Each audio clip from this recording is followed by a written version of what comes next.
Almighty God. No. They heard. They suspected. They knew. They were making a mockery of my horror. This, I thought, this, I think. But anything was better than this agony. Anything was more tolerable than this derision. I could bear those hypocritical smiles no longer. I felt that I must scream or die. And now, again, hark. Louder. Louder. Louder. Villains, I shrieked. Disable me no more. I admit the deed. I tear up the planks. Here is the beating of his hideous heart. Oh. No candy!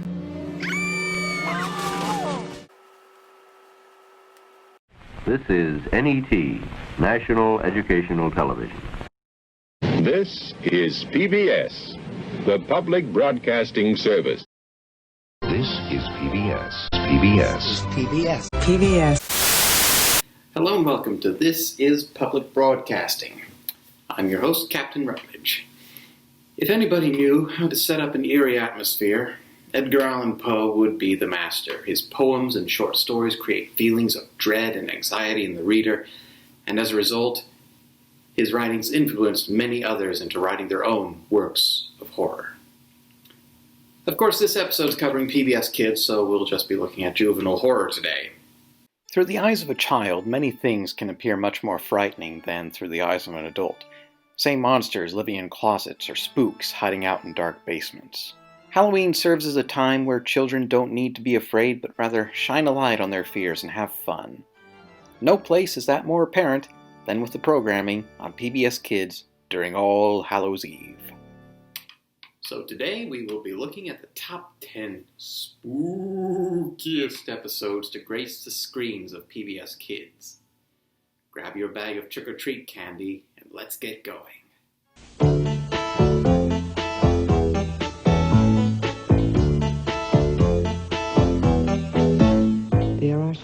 Number 10. Shining Time Station, Scare Dares. This episode was the first in a new season of Shining Time Station after Ringo Starr left the series. His replacement... And I know what you're thinking. You say, Jesus, he's not going to attack children, is he? Yes, he is. And remember, this is Mr. Conductor talking. I know what I'm talking about. Also, Matt and Tanya from the first season make room for new kids in this season, Kara, Dan, and Becky. Also, Billy Two Feathers replaces Harry Cupper as the station's new engineer. Everybody got that? Anyhow, it's Halloween at Shining Time Station, and Dan can't find a costume for trick-or-treating, while Schemer tries to make a quick buck off selling rotten pumpkins.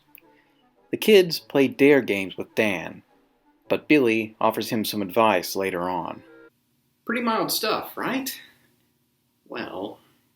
Apart from Mr. Conductor's Thomas stories, one of the spooky highlights of this episode is the Picture Machine's music video, What Am I Afraid Of? Often as a cost-cutting measure, the show would splice together public domain cartoons for music videos. And brother, if there's one thing to know about old cartoons, it's this. There were some pretty cussed up ones back in the day. So, on the whole, Scare Dares isn't that spooky, but it still deserves a mention on this list. Well, I'm off to Abilene. Abilene, prettiest town I've ever seen. There are ghosts I know who wherever I go. Number 9. Find me. Cyber Chase, Casablanca. Dr. Marbles is captured while trying to evade the hacker and ends up in an experiment of hackers, transferring Marbles' brain into the body of a horrendous monster cyborg named Gigabyte. Meanwhile, the Cyber Squad travel all around the cyber site of Casablanca. Of all the gin joints in all the towns in all the world, she walks into mine. I said Casablanca, not Casablanca. Anyhow, they travel around Casablanca, surveying residents in order to find the hacker and Dr. Marbles. If there's one thing that Cyberchase is known for besides math, it's coming up with interesting character designs for the citizens of cyberspace. Casablanca is no different. Every single spook, ghoul, and goblin is beautifully designed by the artists, along with a few bone chillers like Dracula. In short, it's a fun romp in a world designed for Halloween. And in case you haven't noticed, you're in no position to tell me if my plan will work or not work. I'll just pretend I didn't hear that.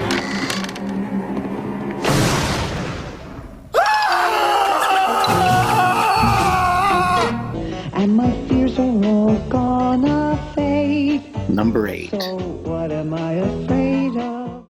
The Magic School Bus, Halloween. Unlike usual episodes of the Magic School Bus, this episode is an hour-long special combining 2 other episodes with live-action segments with Lily Tomlin as Miss Frizzle in disguise. On Halloween night, a group of kids wander into an old museum where they meet a strange scientist who tells them some stories about Miss Frizzle's class. First, about how the Frizz and Company spent the night in a spooky old museum where they learn about how sounds are made. Then, how Ralphie believed the Frizz to be a vampire, only to learn about bats and other creatures of the night. The second segment of the special is by and large the creepiest of the 2, but the highlights of this special are Lily Tomlin as the creepy scientist / Miss Frizzle. She's obviously having fun playing out her part and really brings out her comedic character acting. They're just oozing with delectable dilemmas for my victims. Victims! Dauntless is the name. Fright is my game. All in all, both educational and bone-chilling. Perfect for a Halloween watch. And you conquered them.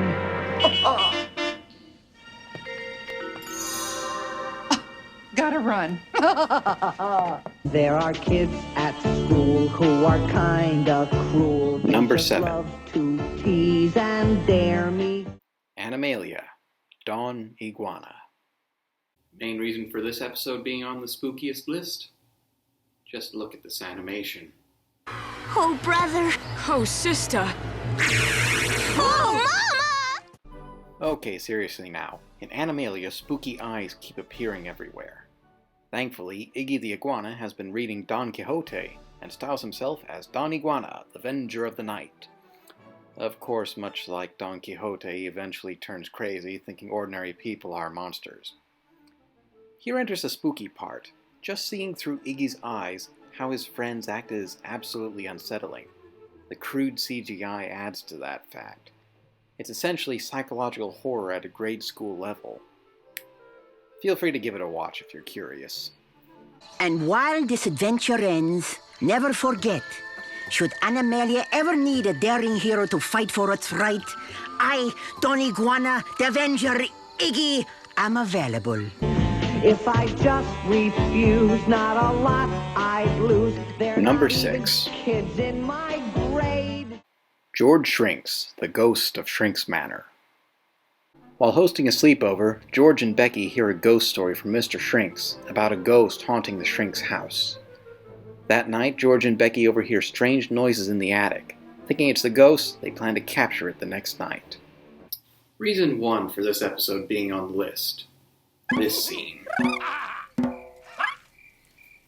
Secondly, the atmosphere. Just the color palette in the attic at night can do it, but the music echoes the creepy angst of a ghost being at your back. Of course, the discovery of what the ghost really is pretty good, so I won't spoil it here. It's another short Halloween special with enough spooks for everybody. Oh, you and your stories. You've probably scared those poor kids silly.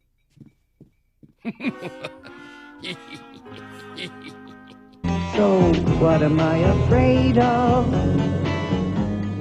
Number What am 5. I afraid of? Jakers, the creepy cabbages of Galway. Just like Animalia, CGI here hasn't aged all that well either. One night, young Piggly decides to stay up to listen to his parents' scary radio program about mutant cabbages taking over Ireland. But, as he falls asleep that night, he has a really strange dream, and eventually learns why programs like that are kept at later hours. Like I said earlier, the animation is pretty crude, but somehow, That is to this episode's benefit. Once things go bizarre with everybody turning into cabbages and a sheep having the voice of Mel Brooks, we really feel for Piggly and the sheer horror of him being surrounded by mutant cabbages. Ugh. Makes me glad I never liked eating sauerkraut. In fact, the whole flock should lay off cabbages. Except for you, Ethel. You should cut down on the carrots. I'm not afraid of thunder. Number 4. That's kinda lucky. Arthur, the Fright Stuff. Over the years, Arthur has had several Halloween episodes, but this one, in my opinion, is the show's best and spookiest. Arthur and the other boys at school get pranked by Muffy and Francine, and so decide to pull a prank on the girls at a costume party at Castle Manor. Castle Manor? Isn't it supposed to be, haunted? From the get-go, it's plain to see that something's up at the manor. The lights flicker, items go missing, Pinky can suddenly float and disappear. Can I be a Cyclops instead? Binky, if you just got here, then who is... After that, it's plain and simple. This place really is haunted. The one thing that bugs me now that I'm older, we see the ghosts in the attic. A father, mother, and daughter. How did they die? Was it disease? Is there fire in the house? Is it a murder house? Man, this episode sure got really dark really fast. Anyhow, great episode. Check it out. Oops.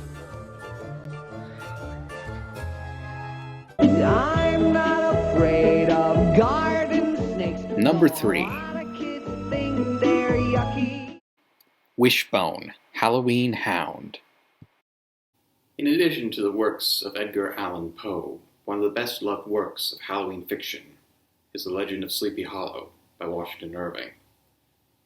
Told here by a Jack Russell Terrier. It's Halloween in Wishbone's neighborhood, and while Wishbone recounts the story of Ichabod Crane and the Headless Horseman, his owner Joe and friends Sam and David go on a Halloween scavenger hunt. However, when the final challenge of the scavenger hunt brings them to an old abandoned house, Joe is hesitant after once seeing a ghost inside as a kid.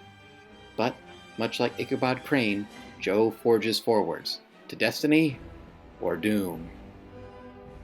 This episode really sets up the Halloween atmosphere in both the Wishbone story and Joe, Sam, and David's story. Despite being filmed in Texas, the production team was able to capture much of the world generated by Washington Irving's pen, from the fallen autumn leaves to the appearance of the citizens of Sleepy Hollow. Joe's story, meanwhile, captures the fun and frights of Halloween night, and even DeMont gets a few good scenes. On the whole, it's a chilling, thrilling episode, and spooky enough for the number 3 spot. Finally, I've had enough tricks for one night. Let's talk treats. I'm not afraid of hornets' nests or Number 2. English tests or household pests. Thomas and Friends, Scaredy Engines. Thomas has had several great Halloween episodes, but by and large the spookiest one is Scaredy Engines. And not just because Alec Baldwin is the one narrating this time. On Halloween night on Sodor, Thomas, Percy, and Duck have to do a quick job at the smelter's yard. But Thomas teases Percy about the spooky-looking scrap metal around the yard. As Duck and Percy leave, Thomas stays behind, but soon realizes just what Percy was frightened by. There's no better place for a Thomas Halloween episode than a smelter's yard. From the eerie red glow and fog to the twisted scrap metal festooning the surroundings. Anyone wanting to learn about setting up a hellish atmosphere should use this episode as a guide. Although the imagery is bone-chilling, we do see more facets of Thomas and Percy's friendship, and even though they may trick each other, they still do care for one another. After all, a title like Thomas and Undeserving Prank Victims just doesn't have a good ring to it. Ooh, spooky, the engine said, all shivering a little. But some things you walk right by. Before we get to number 1, a few honorable mentions. There was a scary old rusty wreck floating nearby. And big trees all around. growing out of high, sharp-looking rocks. It seemed more like a cave than a cove.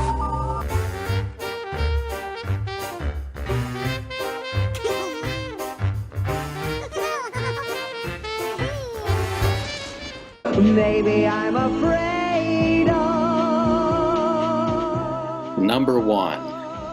only being afraid. Dons Macabre. Okay, I know what you're thinking. What the heck is this? Well, let me explain. On several PBS stations during the 1980s, this short slideshow-style film would play on Halloween. Featuring the chilling music of Camille Saint-Saëns' Dons Macabre, we see a cloaked figure of death plucking his bony fingers over a violin in a graveyard, as skeletons rise from the ground to frolic amongst a rabble of gravestones while the full moon rises above the blood-curdling display. There are skeletons in tattered rags, and others reunited with loved ones after the cold cruelties of fate would separate them forever. As the crescendo of the music mounts, they fly up through the air like disembodied spirits, coming down again in flashes of horrifying imagery, until the sun rises and they return to their graves. Other forms of skeleton dance have existed, probably most notably with Walt Disney's Skeleton Dance from 1929. Although that short film boasted revolutionary animation techniques, this one opts for imagery and a renowned work of classical music. Sure, it wouldn't win many awards, but it would frighten its viewers on a night of frights, making it the top spookiest PBS Kids episode on this list.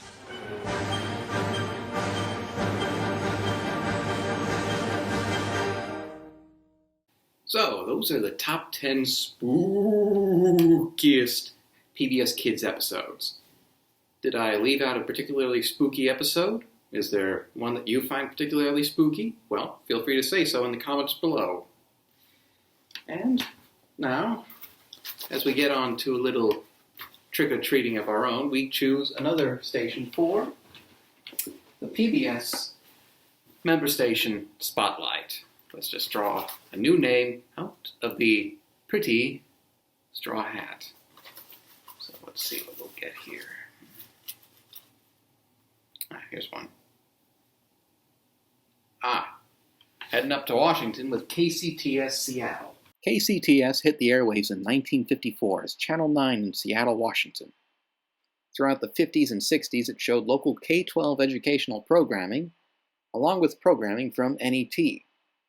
In 1970, it was absorbed into the newly formed Public Broadcasting Service, offering a much broader scope of programming for its viewers. In 1994, KCTS merged with KYVE in Yakima, bringing the station viewership to 2.4 million people across Washington and British Columbia. Station programming includes the ever-popular Bill Nye the Science Guy, produced in association with Walt Disney Television, along with other national programs like The Miracle Planet, Chefs Afield, and Nick Stellino's roster of cooking programs, along with local programs like Students by Nature and the KYVE Apple Bowl. If you're in Washington, you can tune into KCTS and its sister station, KYVE, on these stations, with PBS Kids on the .2 channel, Create on the .3 channel, and World on the .4 channel. Well, thank you, everyone, for watching, and I hope you enjoyed this video. If so, feel free to like, subscribe, and share. Leave a comment below, follow on Twitter, and also don't forget to support your local PBS stations. Some more programming related to these spooky PBS Kids episodes can find its way to your airwaves. And, as always, until next time, I'm Captain Rutlidge. Good day.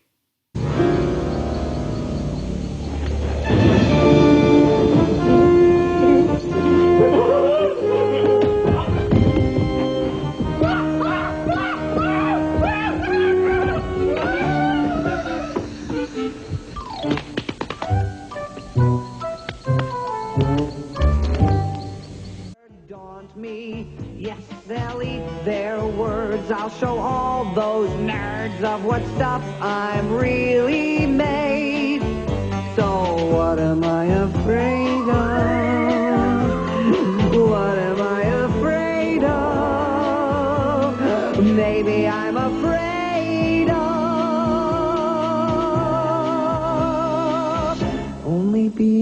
afraid.